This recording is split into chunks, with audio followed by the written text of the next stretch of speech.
যে India Myanmar Thailand trial highway, এটার ব্যাপারে আমাদের খুব জানবার আগ্রহ আছে, এটা জানতে চাই। এখন না জানালেও চলবে। কিসে?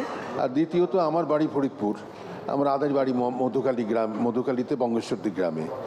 এর মধ্যে যে ঘটনাটি ঘটেছিল মধুকালীতে, সেখানে আপনার যে ভূমিকা, আপনার সরকারের যে ভূমিকা, তার জন্য অসংখ্য ধন্যবাদ জানাচ্ছি, কৃতজ্ঞতা জানাচ্ছি। বিষয়টি এই কারণে কৃতজ্ঞতা জানাবো যে আমরা যে দেশে বাস করি, যে ভূখণ্ডে বাস করি এবং যে মুক্তিযুদ্ধ আমরা করেছি সম্প্রীতির বাংলাদেশের জন্যে, অসাম্প্রদায়িক বাংলাদেশের জন্যে, গণতান্ত্রিক বাংলাদেশের জন্যে, ধর্মনিরপেক্ষ বাংলাদেশের জন্যে, সেই জিনিসটি যে আপনার নেতৃত্বে আমরা দেখতে পাচ্ছি, এই জন্য আপনাকে প্রশংসা করি, ধন্যবাদ জানাই, কৃতজ্ঞতা জানাই। ধন্যবাদ। না, আপনি যে ইসের কথা বললেন, মূলত ভুটান থেকে থাইল্যান্ড পর্যন্ত একটা সড়ক যোগাযোগ ব্যবস্থা হওয়ার কথা, যেটা তখন প্রস্তাব করেছিল বাংলাদেশের ভিতর থেকে যাবে। তখন খালেদা জি এটা নাকচ করে দেয়।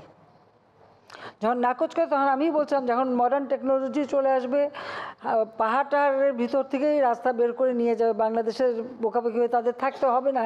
কিন্তু বাংলাদেশের ভিতর থেকে যদি হয়, আমরা এটার সঙ্গে যুক্ত থাকলাম, আমরাই লাভবান হব বেশি। তখন কিন্তু বিএনপি দেয়নি, খালেদা জি এটা নাকচ করে দিয়েছিল।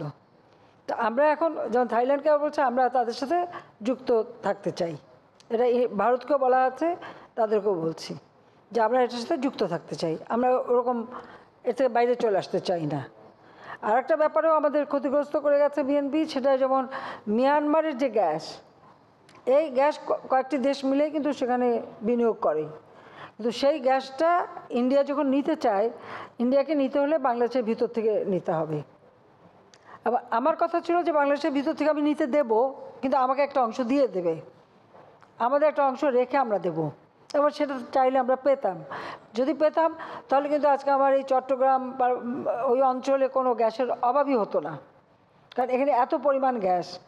সেটাও খালেদা জিয়া নাকচ করে দিয়েছিল। যার ফলাফলটা কি, সমস্ত গ্যাস পাইপলাইন করে চীন নিয়ে যাচ্ছে, পুরো চীন কিন্তু সমস্ত গ্যাসটা নিচ্ছে, কেউ আর নিতে পারছে না। এখানে ভারতেরও বিনিয়োগ ছিল, জাপানের ছিল, মিয়ানমার, চায়না, সকলে। কিন্তু সেখানে আমরা আমাদের দেশের জন্য, তো পরবর্তীতে আমি চেষ্টাও করেছিলাম যে ওখান থেকে কিছু পাওয়া যায় কি না।